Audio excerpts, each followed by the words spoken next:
محترم حضرات، السلام علیکم ورحمۃ اللہ و تعالی وبرکاتہ۔ حضرت خالد بن ولید کا ایمان لانے کا ایک دلچسپ واقعہ آپ حضرات کی ذہن نشی کرتا ہوں، محبت کے ساتھ پوری ویڈیو ضرور دیکھیں۔ طبقات ابن سعد میں حارث بن حشام کے حوالے سے منقول ہے، فرماتے ہیں کہ میں نے حضرت خالد بن ولید کو یہ کہتے ہوئے سنا کہ اسلام قبول کرنے سے پہلے تقریباً ہر معرکے میں رسول کریم علیہ الصلاۃ والسلام کے مقابلے میں خم و ٹھونک کر آیا ہوں، لیکن ہر مرتبہ آپ کا رعب و دبدبہ میرے دل پر طاری ہوا، یہاں تک کہ اللہ تعالیٰ نے اسلام کی محبت میرے دل میں پیدا کر دی۔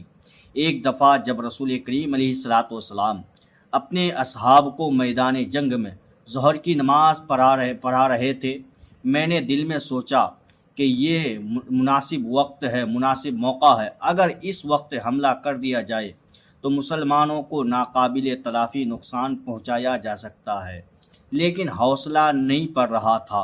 مجھے یوں محسوس ہوا کہ کسی غیبی طاقت نے مجھے روک لیا ہے۔ پھر آپ نے اسی میدان میں عصر کی نماز پڑھائی۔ پھر دل میں خیال آیا کہ حملے کا یہ بہترین موقع ہے، لیکن قدم آگے نہ بڑھ سکے۔ میں نے کہا کہ ان کی پردہ غیب سے حفاظت ہو رہی ہے، یہ یقیناً خطہ عرب بلکہ پوری دنیا پر غالب آ جائیں گی۔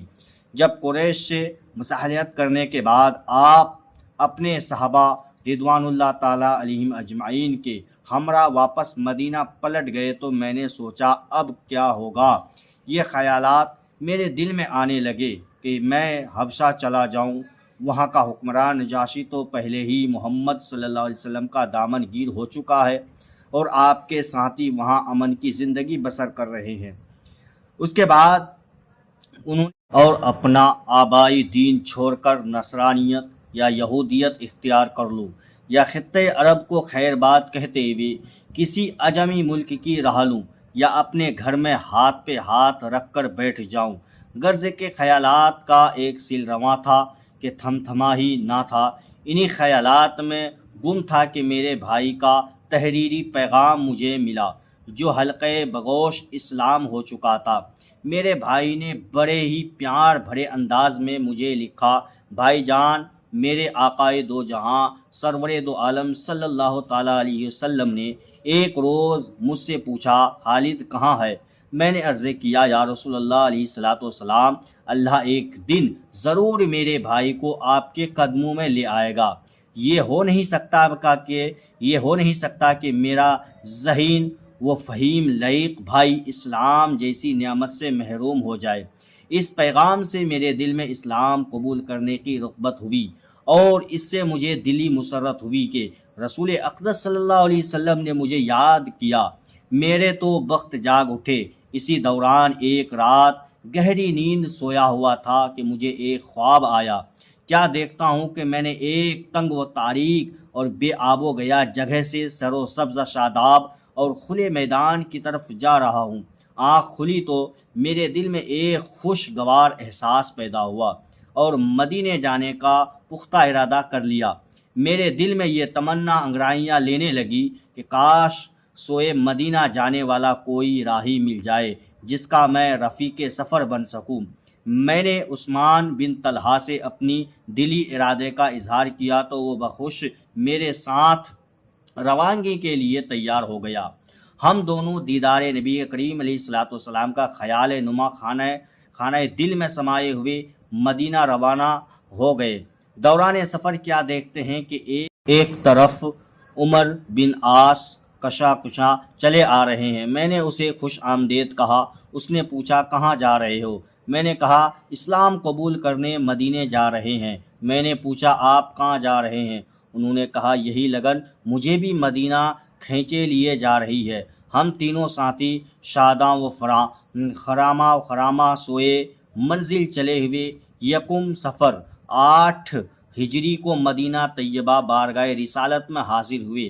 میں نے نہایت ادب و احترام سے رسول کریم علیہ الصلاۃ والسلام کو سلام عرض کیا۔ آپ نے مسکراتے ہوئے میرے سلام کا جواب دیا۔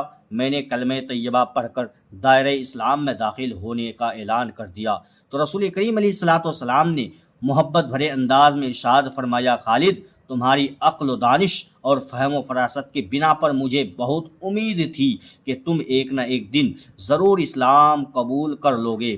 میں نے آپ کی دست مبارک پر بیعت کرتے ہوئے عرض کیا، یا رسول اللہ علیہ الصلاۃ والسلام، میرے لیے بارگاہ رب کریم میں دعا کیجیے کہ وہ میرے یہ گناہ معاف کر دے جو میں بزور شمشیر لوگوں کو راہ اسلام سے روکتا رہا اور بزور بازو مسلمانوں کے لیے طرح طرح کی مشکلات پیدا کرتا رہا۔ آپ نے میری یہ پریشانی دیکھتے ہوئے نہایت ہی شفقت بھرے لہجے میں ارشاد فرمایا، خالد گھبراؤ نہیں، اسلام قبول کرنے سے دور جاہلیت کے سب گناہ از خود مٹ جایا کرتے ہیں۔ میں نے عرض کیا، اس کے باوجود میری التجا ہے کہ آپ میرے لیے بارگاہ ازدی میں دعا کر دیں۔ آپ میرے حق میں یہ دعا کی، الہی خالد بن ولید کو بخش دے، الہی خالد بن ولید پر رحم کر، الہی اس کی جملہ خطائیں معاف کر دے، بلا شبہ تو بخشنے والا مہربان ہے۔ اس کے بعد عمر بن عاص اور عثمان بن طلحہ آگے بڑھے اور آپ کے بابرکت ہاتھ پر بیعت کرتے ہوئے آغوش اسلام میں پناہ گزین ہوئے۔